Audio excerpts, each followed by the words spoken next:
Mazmur, nyanyian untuk hari Sabat.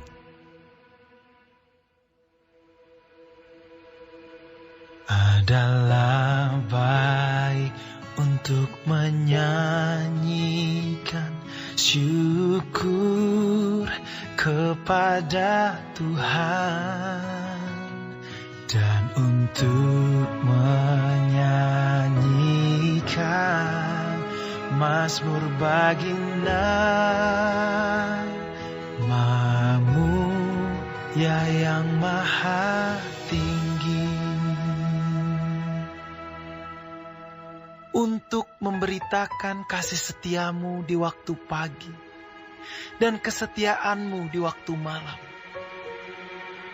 dengan bunyi-bunyian 10 tali dan dengan gambus, dengan iringan kecapi.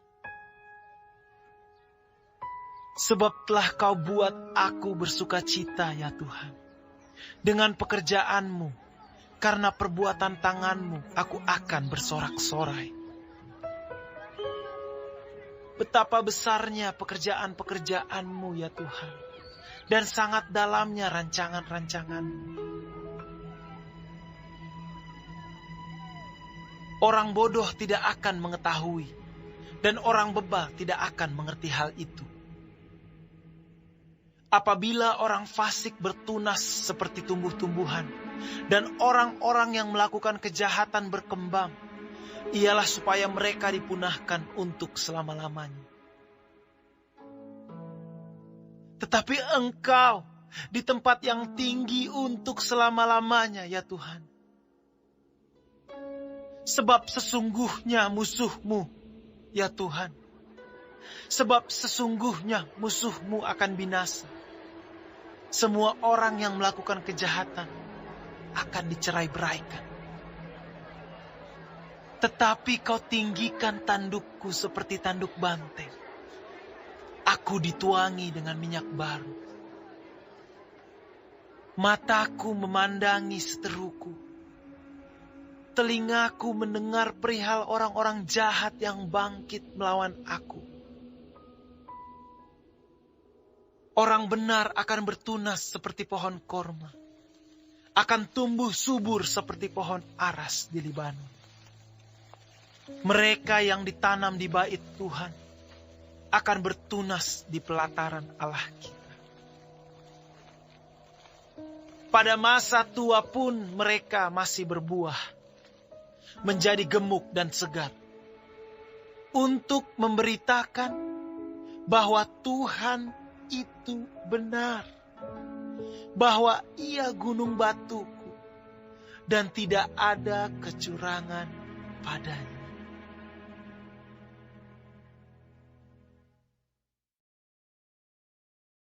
Shalom, saudara-saudaraku yang kekasih di dalam Tuhan Yesus, puji Tuhan.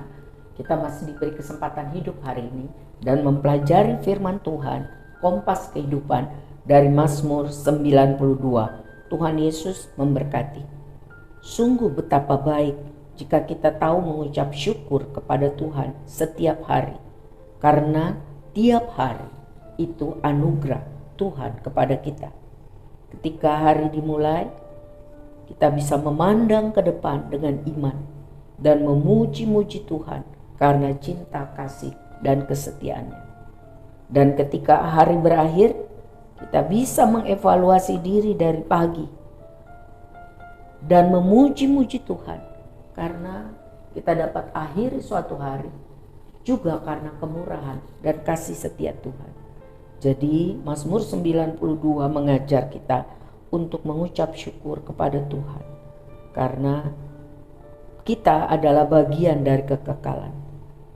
Kita tidak dapat memahami kekekalan, tetapi kita bisa memperoleh hidup kekal melalui iman percaya kita kepada Kristus setiap hari.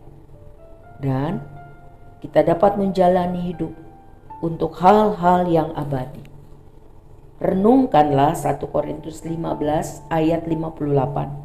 1 Korintus 15 ayat 58. Karena itu, saudara-saudaraku yang kekasih, berdirilah teguh, jangan goyah. Giatlah selalu dalam pekerjaan Tuhan, sebab kamu tahu bahwa dalam persekutuan dengan Tuhan, jerih payahmu atau semua yang kalian kerjakan untuk Tuhan, semua yang kalian kerjakan untuk Tuhan tidak akan sia-sia, tidak akan percuma. Haleluya. Jadi mari kita bersyukur kepada Tuhan dan lakukan yang terbaik untuk mempermuliakan Tuhan. Pada masa tua, orang-orang yang hidup bagi Kristus dikatakan akan menjadi segar, tumbuh subur, berbuah, dan tetap setia. Orang yang sungguh-sungguh punya persekutuan erat dengan Tuhan tidak akan mengeluh, tidak akan berputus asa, tetapi memilih untuk hidup memuji-muji Tuhan karena percaya kasih setia Tuhan. Sehingga bisa menjadi kesaksian bagi banyak orang, bagi orang-orang muda. Kenapa bisa seperti itu? Selalu bersyukur, memuji Tuhan, percaya kebaikan Tuhan. Dan juga bagi orang-orang tua yang lain belajar tentang Tuhan kita yang maha kuasa, maha baik, maha setia. Dan mereka akhirnya menjadi percaya kepada Tuhan kita Yesus Kristus. Jadi pakailah hidup kita untuk memuji-muji Tuhan. Bersyukurlah kepada Tuhan. Karena Tuhan tahu segala sesuatu yang jadi di dalam hidup kita tidak akan lebih dari kekuatan kita. Dan semuanya untuk mendatangkan kebaikan. Jadi berdiri teguh, jangan goyah. Giat selalu dalam pekerjaan Tuhan. Sebab semuanya itu tidak akan sia-sia. Amin. Tuhan Yesus memberkati.